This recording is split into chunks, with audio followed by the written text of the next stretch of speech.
સુરત ગ્રામ્ય એલસીબીની ટીમે દક્ષિણ ગુજરાતમાં કારના કાચ તોડી કિંમતી સામાન તથા વાહન ચોરી કરતી ત્રીજી ગેંગની ઈ-ગુજકોપ એપ્લિકેશનથી ઓળખ કરી 3 સાગીરતોને ઝડપી પાડ્યા હતા.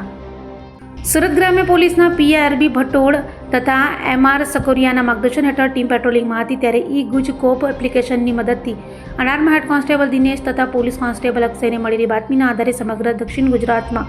ફોર વ્હીલ કારના કાચ તોડી કિંમતી સામાન તથા વાહન ચોરી કરી તરખાટ મચાવનાર ત્રીજી ગેંગના 3 સાગીરતો શિવા સુગેયાન તોટિયા નાયકર, પ્રતિભા સુબ્રમણી નાયડુ અને એક બાળકિશોરને ઝડપી પાડી પોલીસે તેઓ પાસેથી રોકડા રૂપિયા, દાગીના, મોબાઈલ, ટેબ્લેટ, બાઇકો મળી 4,45,000થી વધુની મત્તા કબજે કરી તમામ વિરુદ્ધ કાયદેસરની કાર્યવાહી હાથ ધરી હતી.